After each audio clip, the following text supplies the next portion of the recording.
Good morning, good afternoon, and good evening, and welcome to this Happify webinar, a conversation about chatter, how to use our inner voice to manage stress. I'd like to go ahead and present our two speakers. Dr. Ethan Kross is an award-winning professor in the University of Michigan's top-ranked psychology department. His pioneering research into how conversations people have with themselves impact health, performance, decisions, and relationships has been published in peer-reviewed journals, and his work has been featured in publications such as the New York Times, Wall Street Journal, The New Yorker, The Economist, The Atlantic, and Times. His latest book, which if you haven't checked it out yet, you really must, is called Chatter, and it's already become a national bestseller. And Dr. Murray Zucker is a graduate of UPenn, the medical school at the University of Rochester. He did his psych residency at UCLA and was also on the faculty there. He's focused on mind-body integration and disseminating best practice. He was previously the senior medical director at Optum Behavioral for many years, and now he works in digital health with Happify. And with that, I will turn it over to our two speakers and let them get going. Thank you again so much for being here. Thank you, Abby, and welcome everybody. And Ethan, thank you so much for joining us for this webinar. It's really an honor to have you here. And the book we're discussing, as Abby mentioned, is Ethan's book, Chatter, The Voice in Our Heads, Why It Matters, and How to Harness It. A book that's really a book for our time, and I think a breakthrough in many ways, in that it really gives us some practical tips on how to deal with things that we're all presented with. You know, one of the things in reading the book, Ethan, is that I realized that the conversation, the person I'm speaking to most during the day and throughout my life is one person, and it's myself. And when you take a look at it objectively, scientifically, like you have, there's a lot there in terms of understanding and then practical tips as to how to make your life better. So thank you for this breakthrough book, I think. And the reviews, by the way, for those of you who are in on the call, have been really terrific. That it's been called a masterpiece, a landmark, will change the way you think about human behavior. Reviewed in the New Yorker, The Guardian, and Dr. Kross has appeared on CNN, People, USA Today, and many other ways. So the book's been well received, and so we are very happy to have you here. And I think one of the reviews pointed out that you were able to take the lab and bring it to life, in a real world science into everyday existence. And that's so important, I think. Also, you got accolades for a real expert scientist who can tell a story, and that's a rare combination. So we're very glad to have you here. Maybe you could start by telling us, what is chatter, and had you ever come to be interested in this topic? Well, first, let me start by thanking you and Abby for those incredible introductions, and thanks to everyone coming. I wish I could see all of your faces, but I do appreciate you being here. And before I want to say one thing, Murray, before I dive into what chatter is and how I became interested in it. And it relates to something you just said, which is you realize you spent a lot of time talking to yourself. There was an interesting factoid I came across while researching the book, which was we spend between 1/2 and 1/3 of our waking hours not focused on the present, drifting away in our minds. And if you look at what we do during a lot of that time that we spend drifting away, we're talking to ourselves. And so to your point, we're spending a whole lot of time in our minds and communicating with ourselves. And so, I think the more we can do to figure out how to profitably navigate those conversations, the better. So wanted to just hit on that and get that little factoid in there. So what is chatter? Chatter refers to the negative cycle of thoughts and feelings that occur when we turn our attention inward to make sense of a problem, but end up getting stuck instead. We end up ruminating about the past, worrying about the future, catastrophizing. We start spinning in ways that don't allow us to progress forward, but keep us where we are, which is a bad state. That's what chatter is. In terms of how I got interested in this topic and why I wrote this book, there are really two very quick stories I will share. The origin of my interest goes back to my dad and conversations that we started having when I was around 3 years old. I grew up in not far from where you are. I just discovered Murray in Brooklyn, New York, and I had a pretty unconventional dad. He was, a high school grad, no college, salesman who loved in his spare time smoking cigarettes, watching the Yankees, and reading about Eastern philosophy and meditating. So very colorful individual. And the message he gave me from a young age was, when bad things happen, introspect, turn your attention inward, go inside, he would tell me, find the kernel of truth. I used to think like G.I. Joe kernels back in the day. And that was the advice he gave me to work through problems. And it was advice that I took to heart. I listened to him. And throughout my childhood and adolescence, when bad things happen, problems, nothing extreme, I'd get rejected by someone, I'd ask out on a date, or I'd get into a fight with my mom about cleaning up my room, introspect, find a solution, move on. Then I got to college and I took a class in psychology. And about halfway through the semester, we got to the topic of introspection. And I learned, number one, that a lot of people do exactly what my dad told me to do when they get stuck. But unlike my experience and what my dad had told me, they don't end up finding solutions. They often experience chatter instead. And this was really this stopped me in my tracks, and I found this fascinating. Why is it that we possess this amazing organ, this amazing tool, the mind, this thing between our ears, which lets us build spaceships and skyscrapers and develop vaccines? Like, we can use our mind to solve all sorts of incredible problems. But when it comes to something as seemingly simple as an argument with another person or a concern that we might have in the future, we end up totally unraveling. And so, a spark was lit, an interest was ignited, and it took me to graduate school and beyond to really study, well, what allows some people to work through a problem effectively and prevents them from getting stuck in chatter, whereas other people get stuck.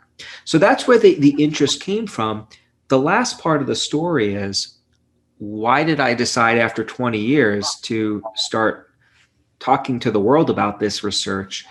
And the reason for that was an experience I had teaching about this material in the classroom here at Michigan. For several years, I had taught a seminar on the science of self-control, which everyone here can think about as science's greatest hits when it comes to managing ourselves. And it was always a great fun to teach the class. The way it worked is every week I'd assign readings and I'd come to class and ask the students questions and we'd chat. The final assignment was a role reversal. They came to class with questions for me. They had now become experts. And the idea is, all right, well, what haven't we addressed? I'm yours.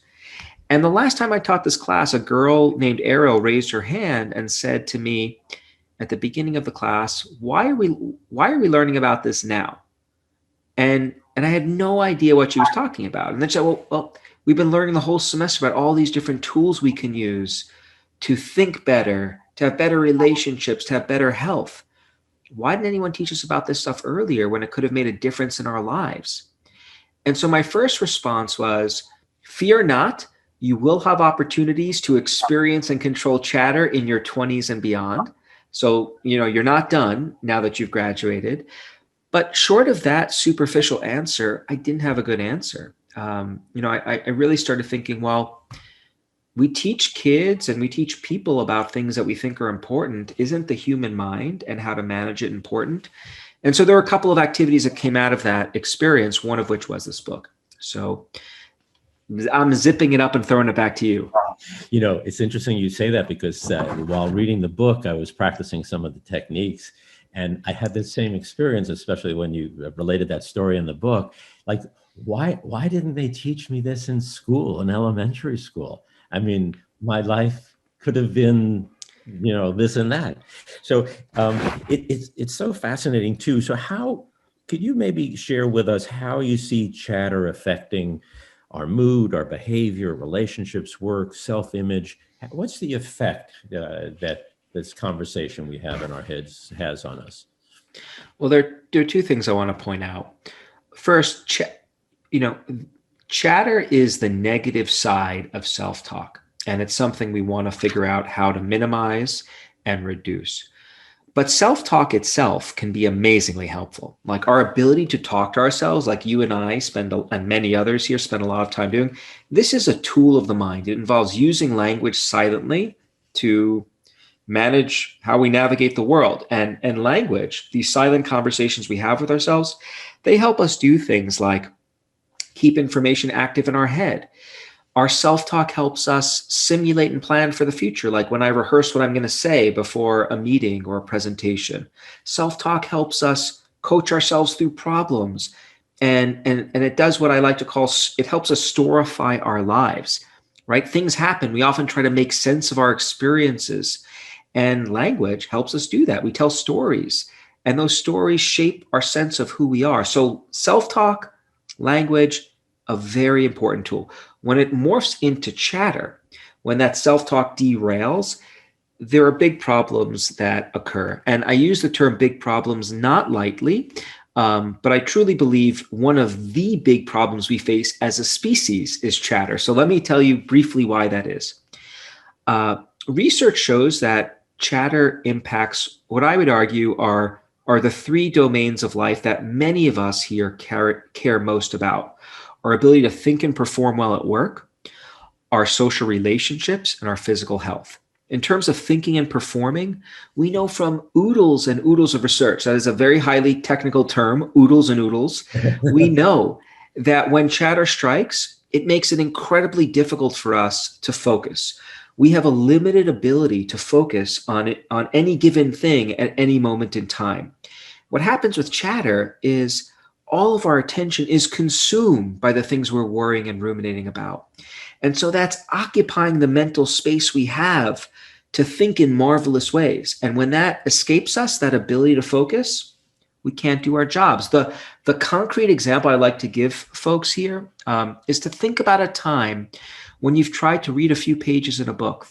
There are 3 or 4 pages. You try to read these pages when you're experiencing chatter. You get to the end of the passage and you don't remember a single thing that you've actually read. Very common experience. That's because chatter is occupying the workspace. So, take that example to working on your presentations or analyzing a report or having to teach.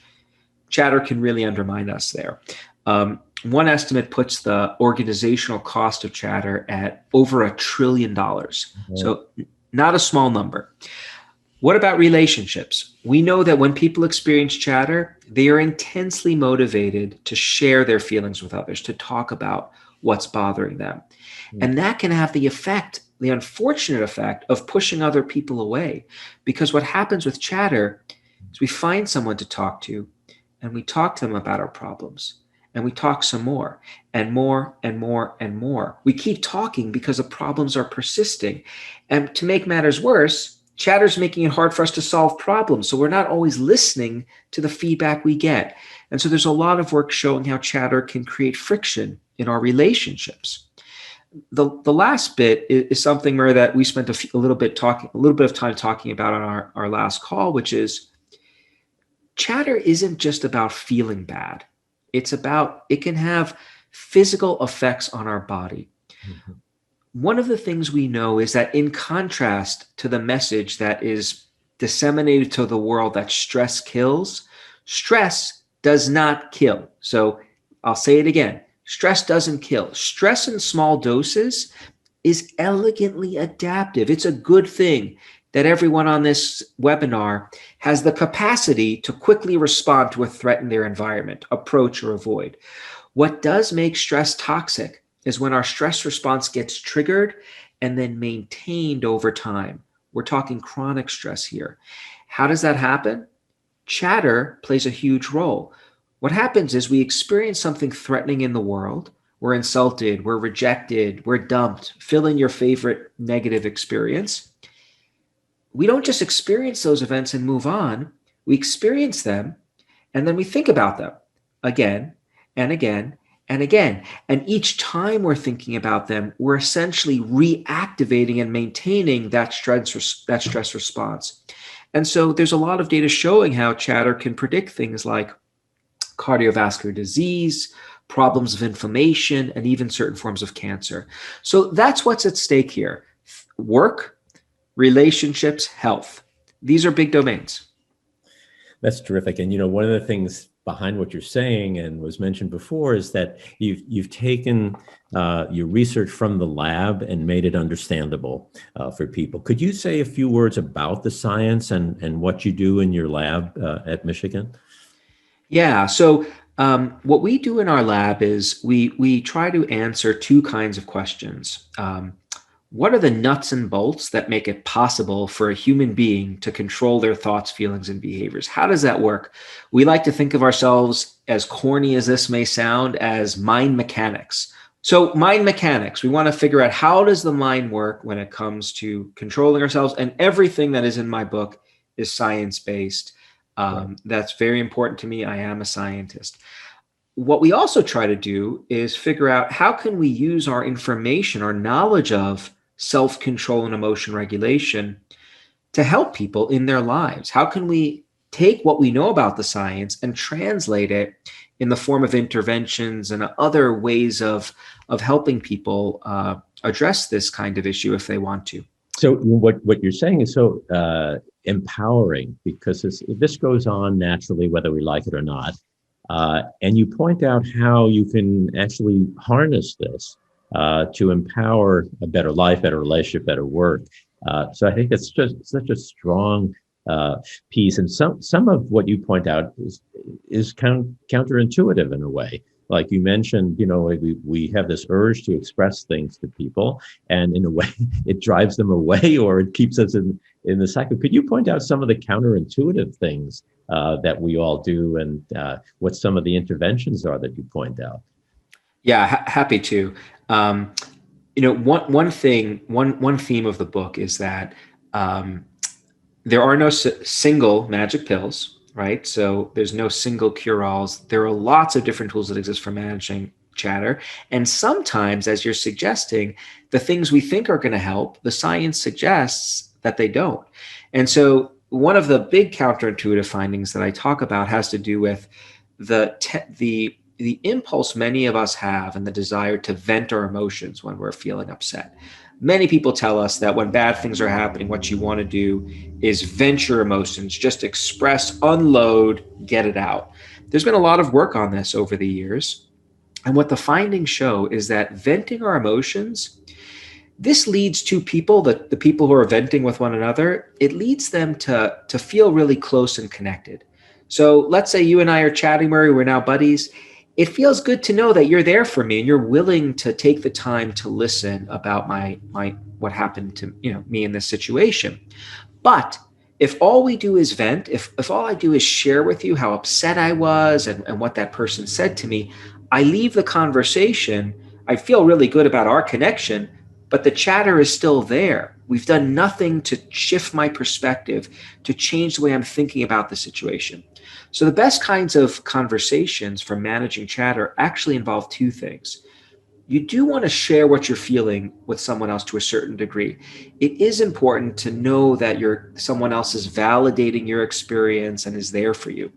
But at a certain point in the conversation, you're hopefully talking to someone who can nudge you to think about the bigger picture, look at the broader situation. So, you might say to me, well, Ethan, this has happened to you before. How have you dealt with similar situations? Or here's how I've dealt with this. Or this is what I would tell someone else who was struggling with this. We're just trying to push people off their perspective, the tunnel vision that often characterizes chatter. That's one counterintuitive finding that often comes up. Do you want me to give you another one? Sure. Okay, I'll give you one other. It's actually one of my favorite strategies, which is sometimes when people are experiencing stress, they do something seemingly very, very odd. They refer to themselves using their own name as they talk about their problems. All right, Ethan, How are you going to manage this situation? You know, people have been ridiculed for doing this in sitcoms. There's Seinfeld, there's a classic episode of Jimmy who does this. Celebrities are often caught doing this during moments of stress and poked fun of in the media. There's a lot of work, much of which has come from my own lab, that has looked at what's going on when people do this. We call this distanced self-talk. And we find that it's actually a useful tool for managing chatter. One of the things we know is that it's much easier for us to give advice to other people than it is for us to take our own advice, right? I think there's something actually called Solomon's paradox. This is a name for this phenomenon, named after the Bible's King Solomon, super famous, super wise guy. All over the Middle East, people came for his wisdom. But when it came to his own life, if you read his story, you'll find he had lots of concubines and got caught in love triangles that ultimately contributed to his kingdom's demise. So not so wise in his own life. What distant self-talk involves is leveraging the structure of language to help us give ourselves advice like we would someone else. If you think about when people use names, like Murray, when do I use a name? Most of the time when I'm thinking about and referring to someone else. And so the idea is when you use parts of speech, names and second person pronouns, when you use those parts of speech to refer to yourself, it automatically shifts your perspective. It automatically gets you to relate to yourself like you are relating to someone else. And so that can be very useful. You know, one of the things that's so outstanding about the book is the list of tools, like you're just describing, actual things that people can do. So it's not only theoretical, scientifically based, but a real practical guide to helping you. And I think there are about 26 tools. Could you go over some of the other main tools in the book so that we can walk away with things to do if we haven't already read the book? Yeah, I'm happy to.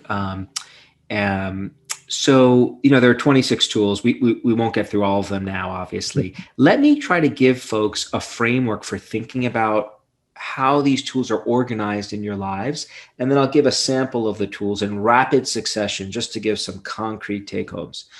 I like to organize these tools as falling into 3 buckets: things you could do on your own, things you could do with other people, so people tools, and things you could do out in the world, ways of navigating our physical environments that can influence the conversations we have with ourselves. When it comes to things you could do on your own, we've already talked about one, distant self-talk. One of the things we know about chatter is it zooms us in on our problems, tunnel vision. All we think about is the thing that's driving us nuts. So many of the tools that fall in this category involve zooming us out, helping us see the bigger picture, giving us some psychological distance from what's bothering us so we could weigh in on it more objectively. Distant self-talk is one way you can get some space in ways that help. Another thing you could do is something called temporal distancing, which I like to call mental time travel. So if you're dealing with an acute stressor, something that was really stoking your chatter in the moment, like, I don't know, a once in a century pandemic, let's say, one thing you could do is, rather than focusing on, oh my God, the aversiveness of this situation, the fact that I can't see all the people on this call, but have to do it via Zoom, my kids are behind me, making noise in the background despite being threatened otherwise by their dad, all this good stuff. I didn't threaten them too severely. Instead of immersing ourselves in the chatter, what we can do is jump in the mental time travel machine.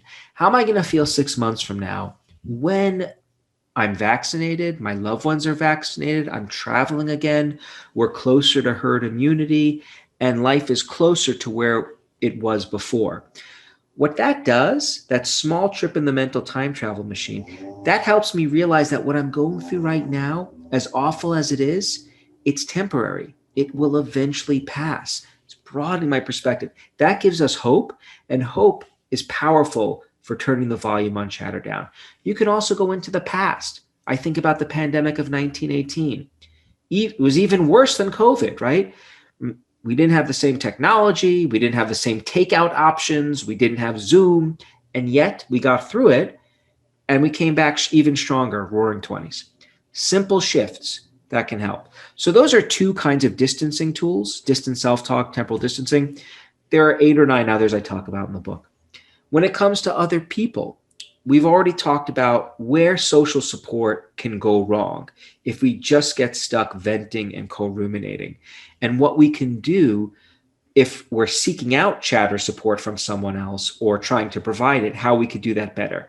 Let the person talk about their feelings, but then shift them to go broad.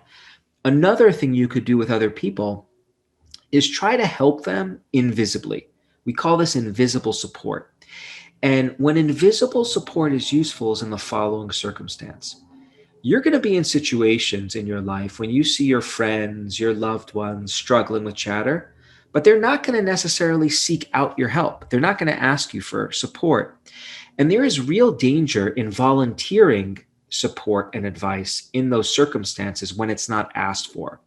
It can backfire in your face. This has happened to me many times. I'll share, with my kids, for example. I see my kids struggling with their homework. I'm an educator. Like, this is what I do. I give homework for a living, right? I know how to do homework.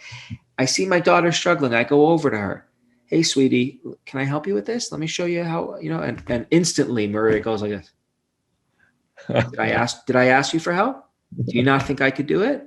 Mom, and then my wife comes, and then I'm in trouble, and I come back to my office and it's over. So what's happened there is I've threatened my daughter's sense of self-efficacy. We all have a powerful drive to feel like we are capable of doing things on our own. It's a sense of agency that is intrinsic to the human condition, right? We all want to feel like we can manage things. And so if people volunteer advice when you haven't asked for it, you can get that defensiveness occur. Mm-hmm. The good news is that science shows that in those circumstances, you're not helpless. You can still help those people.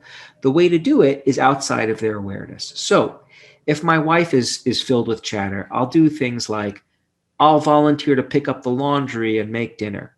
I'll do things to ease the burden on her plate, to make it easier for her to manage whatever she's going through. If someone on my team at work is really struggling with their writing or their ability to speak publicly, I'll make an announcement to the entire team, to the entire library. Hey, here's a book that I really benefited from in case you're interested. Or there's this great presentation online.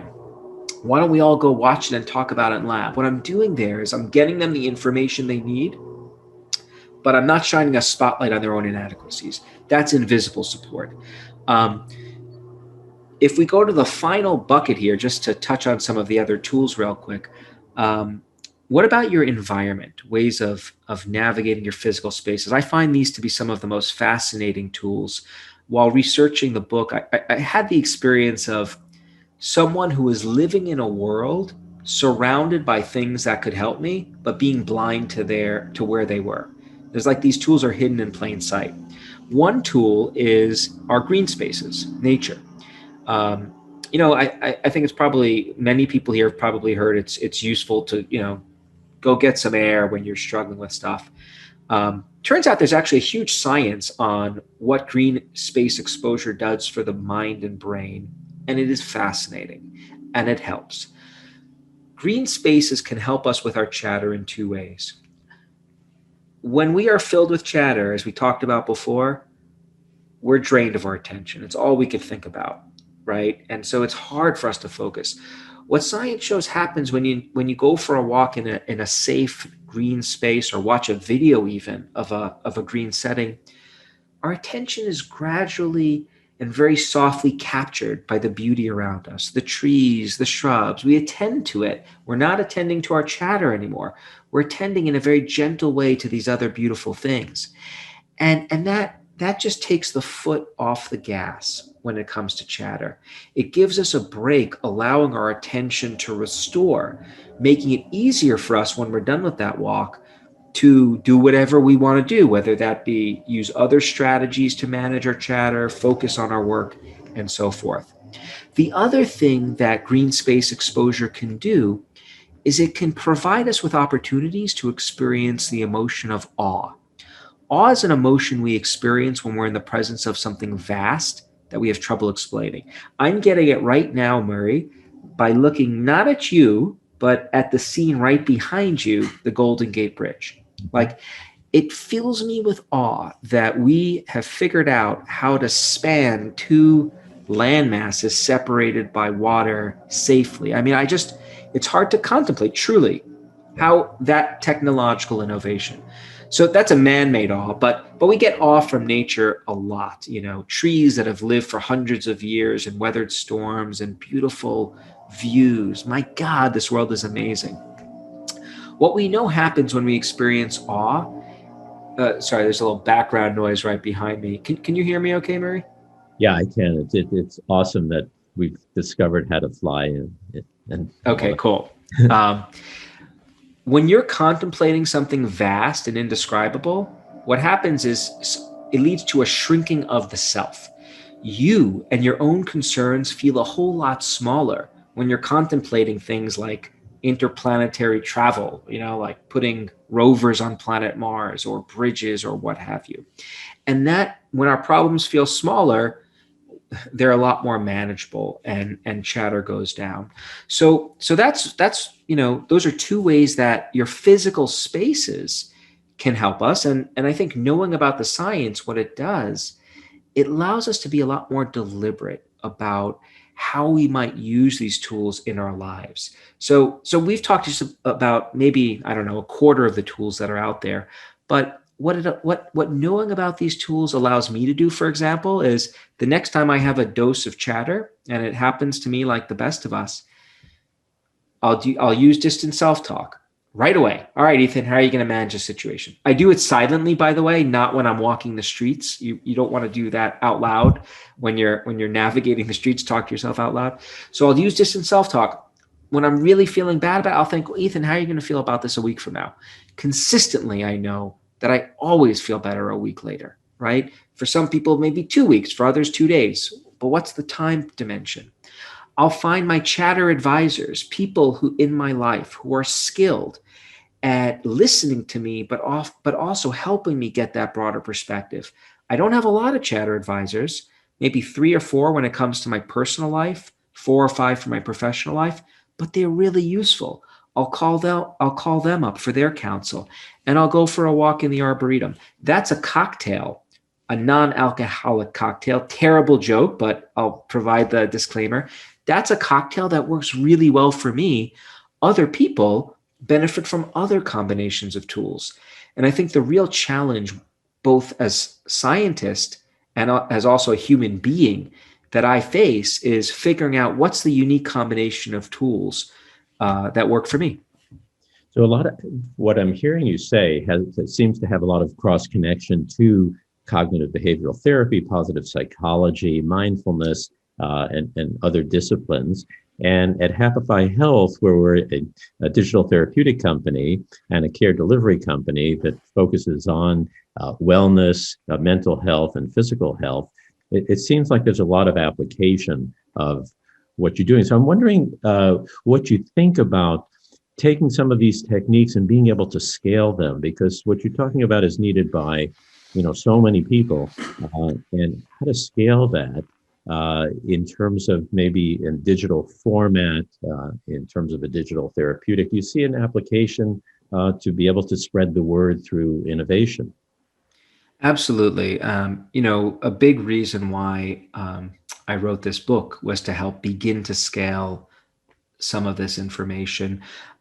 We're also doing, we've developed curricula for schools to teach kids about this information over the course of 2.5 months to see, well, how does learning about this stuff early in life impact students over time? So I think scaling is what we want to do. And I think digital is an incredible way, an incredible vehicle to help do it, which is why I was so happy to chat with you and this audience. I think the reach that digital has is exceptional. Now, I think there are challenges, as we've discussed a little bit, with digital scaling, making it personal, making it not feel routine, in the sense that, like, you don't want people to habituate or get really used to the prompts or the applications in the following sense. We do a lot of research in my lab with digital applications where we ping people throughout the day and ask them to answer questions and tell us about how they're feeling. And you've got to keep it fresh. You've got to keep it fresh so that, you know, the digital aid doesn't become a digital drag.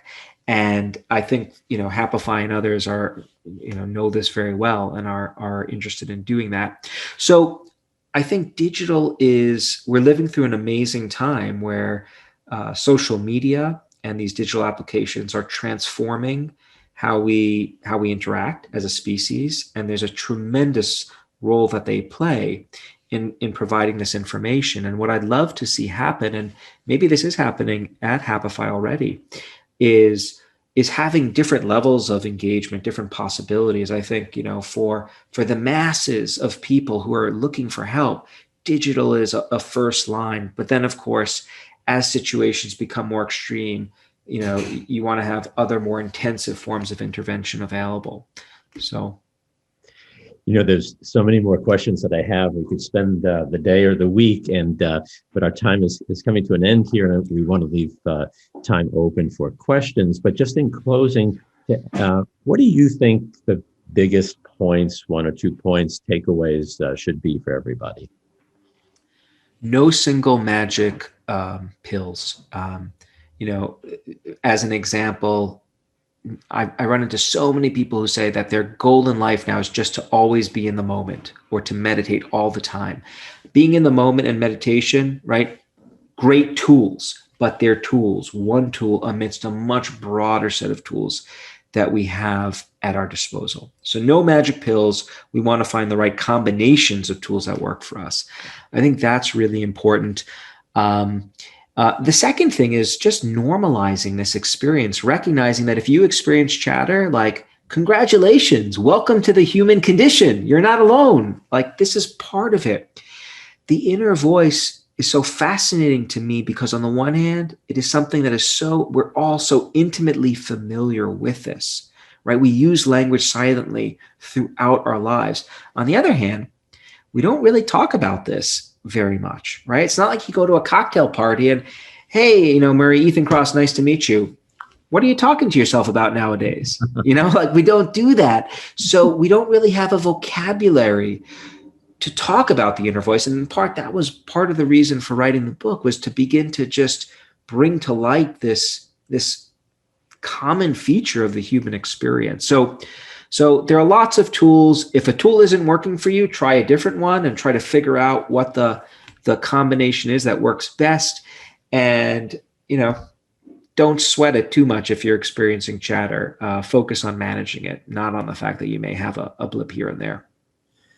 Ethan, thank you. This has been terrific. And thank you very much for joining us. And congratulations on the book. Very important book for people in the field and people in general to read and to take to heart and to start to use. So again, thank you for joining us. And Abby, we'll turn it back over to you and hear some questions. Thanks, Murray. Sounds great. Yeah, thank you both. It was such an honor to listen to this. And I love the short tips. I think it's so great to have these little tools that we can all turn to. And as we just discussed, we all experience chatter from time to time. Let's start with one that got several upvotes already from John. He says, I spend a lot of time talking to myself about how I compare myself to others. How do I control this? Well, number one, so how do you control it at a broad level? You know, again, there's no single tool I would advise. I would advise you take a look at the back of my book. There are 26 tools. Take a look at those different tools. They're all pretty simple to use. And I think you want to try to figure out what are the blends that work best for you. So, you know, if it were me experiencing this, I would use distant self-talk and I would try to, all right, Ethan, you're comparing yourself a bunch to others and it's really making you feel envious and upset. I did this earlier today, by the way. Like, there's social media. I was online. I saw something wonderful happen to someone else. I felt simultaneously happy for them, but not so happy for me. I didn't feel chatter. All right, Ethan, come on, you're being unrealistic here. Good things have happened. You should focus on your accomplishments. So that helped me in that instance. But try other tools too if it's not serving you well. Social comparisons, just as a quick sidebar, because we've actually done a lot of research on this in my lab. So they're pervasive, and they're useful. Like they can provide us with really important information that tells us how we're performing, how well we're living our lives. So again, I think another important thing is to not beat yourself up if you find yourself doing it. If you find yourself thinking in a way that's leading you to feel bad, once you notice it's happening, try to take efforts to stop that kind of perseveration. Great. Thank you. The next question is from Eniola, and I'm sure it's one we can all identify with. I find my chatter cycle loudest or most active during sleep, and sometimes it interferes with sleep. What advice do you have? Yeah, I mean, chatter and sleep comes up so often. So number one, if you can manage your chatter during the day, you're going to be much better off at night. It's much easier to use a lot of the tools that exist for managing chatter during the day, because some of them do involve effort. They do involve using your mind to manage yourself. And we know that as you get more sleepy as the day goes on, using effortful tools can become a little bit more challenging. So do try to manage it earlier. There are then very specific things that you can do to what we call sleep hygiene kinds of tools. I don't know if Happify has a module on this, but there are ways before you go to bed to try to prevent yourself from activating chatter, right when you least want it to happen. And so sleep hygiene involves not going on social media and checking your email for a couple of hours before bed, having a period of time, like several hours before you go to sleep, where you make a conscious effort to no longer, work on work, but instead go into recreational mode, whatever that may be for you.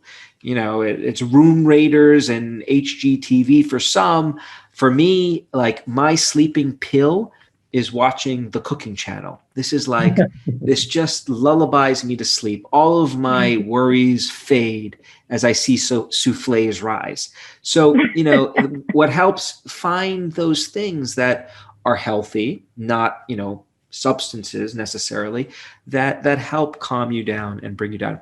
If you find yourself woken up because of chatter in the middle of the night, it could often be really helpful. Try to read a book. That can often lull us back to sleep. Don't check your email. So some simple things can help in that regard.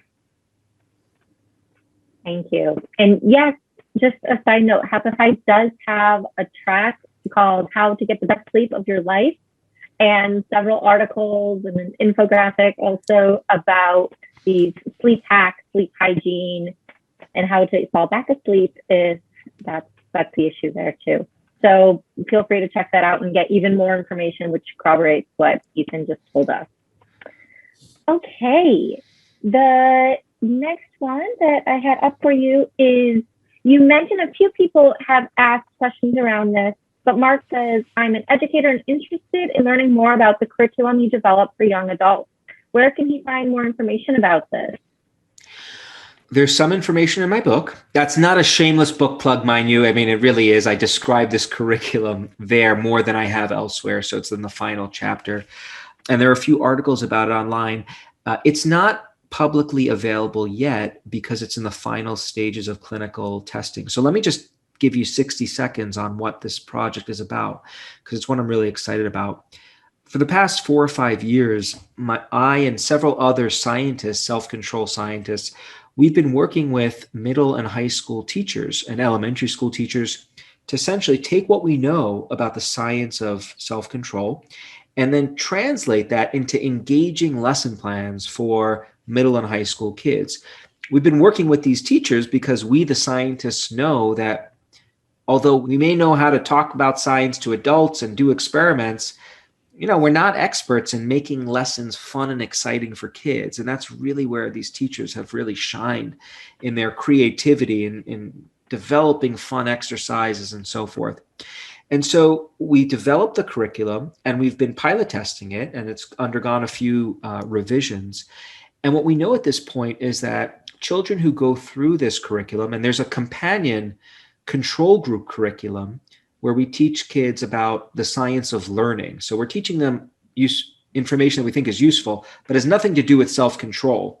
They're separate in that regard, so we can really draw rigorous inferences about whether this curriculum is going to help kids with their control. We know that kids who go through our curriculum learn the information. They show increases in knowledge of the science of self-control pre to post. What we're now set up to do next winter, this was supposed to happen last fall, but COVID screwed us, is we'll be running this curriculum with an entire school district in Georgia, thousands and thousands of students, and we'll be tracking the impact that this curriculum has, not only on students' knowledge, but also on their achievement, their well-being, their health, their relationships. As soon as we're done with the study, the plan is to make the curriculum freely available to any district, any educator, any parent who wants to use it.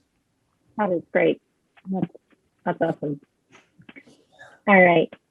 Douglas asks, is chatter related to multitasking, and has our screen life simulated more chatter? Good questions. So related to multitasking, not necessarily. I think multitasking could induce chatter if you're not multitasking effectively, because then you're not getting a lot of things done, and then you're getting concerned, I got to do all this stuff. Scientists would say, as an aside, there's actually in my department is the world expert on multitasking. And if you ask him, how do you multitask well? His answer is no one can multitask well. Multitasking is an incredibly hard thing to do. So, use that nugget of information as you like. With respect to technology, technology is really interesting, and social media in particular.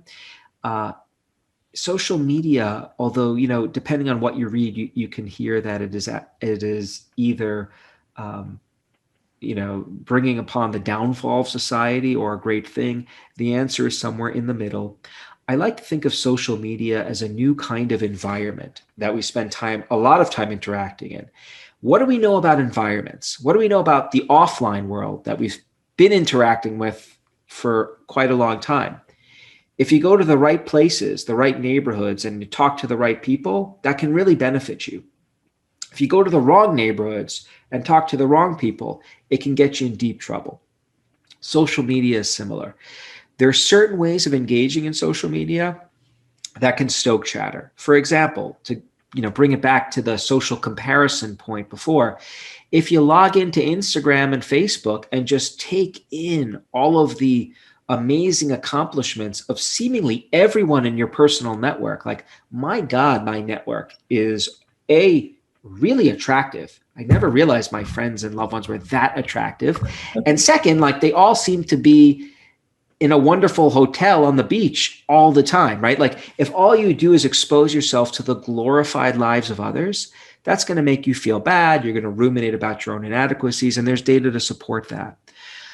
Social media can also make it easy for us to be ugly with other people, to say things to other people that we would never say to their face. And that's how you get things like cyberbullying and trolling. And those could be really chatter provoking too. So that's the dark side. The positive side is that social media gives us opportunities to provide other people with chatter support and to receive it in ways that we've never before had as a species.